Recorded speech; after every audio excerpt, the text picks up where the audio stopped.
Hello, everyone. It's Gus from Askewed Reviews, and welcome back to another episode of Cinema Society Saturday. So I'll explain what that was all about in just a moment. But first off, if you don't know what Cinema Society Saturday is, this is where a group of us who absolutely love horror movies have come together as a group, and each week we are randomly given a theme. We then partner up, give our partner a movie that fits within the theme, and then we review those films for all of you. So if you haven't figured it out yet, either due to the intro or, of course, the wonderful rendition I just did a moment ago, the theme for this week was Music to My Ears. Now, with this theme, all of the suggestions had to either be horror musicals or horror films that our partner thought had an amazing soundtrack or score.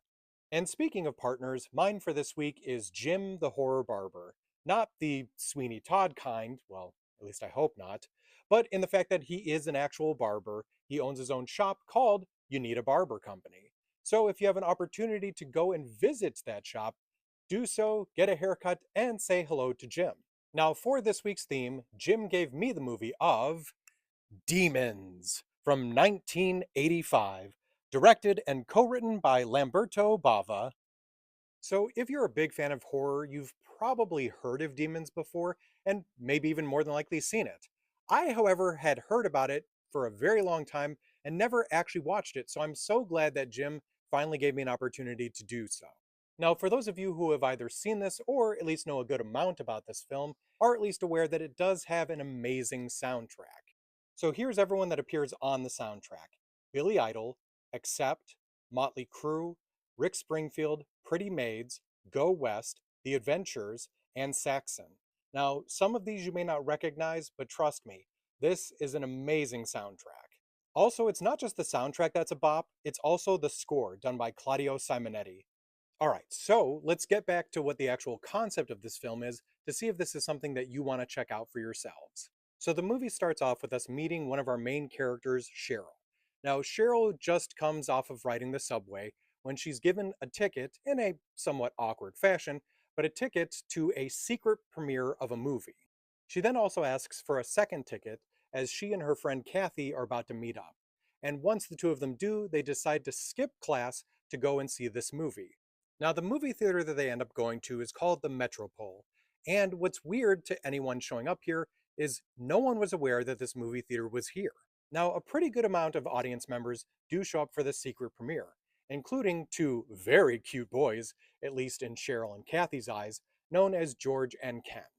Now, before this movie starts, and even during the beginning of it, we start to meet some of the other characters that are within this theater. One of which is a woman named Rosemary who ends up putting on a mask related to the film that causes her to get a cut on her cheek.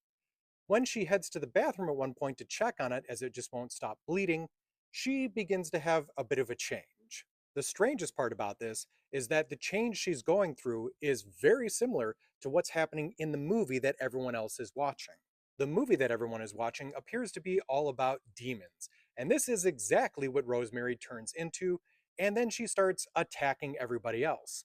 And now, just like a zombie infection movie, if someone is scratched or bitten, they also become a demon. As panic spreads throughout the crowd, the worst part about all of this is revealed.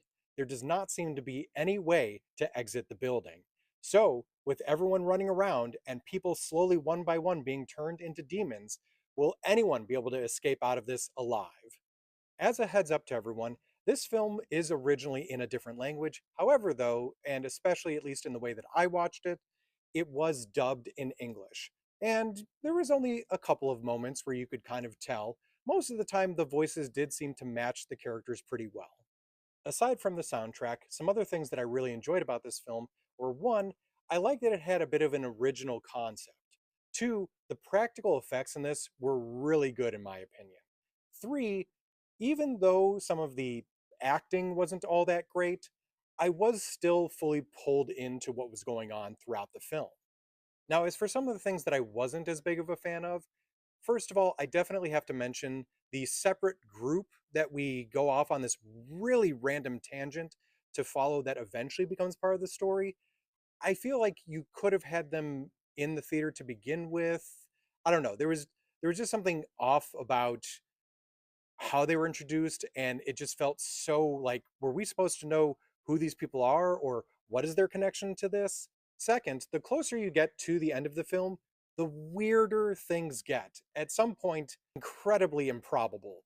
But it was still weirdly entertaining, so much so that by the end of the film, and I know that there is a sequel, it did have me interested in wanting to see what happens next in this film series. So even though I feel it was close to being a 3 out of 5 for me, I am actually going to give this one a 4 out of 5. It definitely does still fit into that kind of B horror movie, but there's something just so enjoyable about it. Now, if you wanted to check out Demons for yourself, it is currently streaming for free on Tubi and Shudder. Once more, I am going to mention you should definitely go and follow Jim if you're not already doing so. Not only does he have wonderful content, but some really funny stuff that he does with his friends Haley and Lo, who are alumni members of Cinema Society Saturday. And let's see if we can try to get him up to 4,000 followers. Oh, and of course, I can't forget another great reason to check out his content is to see the movie that I gave him to review. And that would be the 1993 film Cannibal the Musical. I hope you enjoyed my review of Demons, and if you'd like to see what everyone else did for the theme Music to My Ears, go ahead and check out the hashtag Cinema Society Saturday. And goodbye!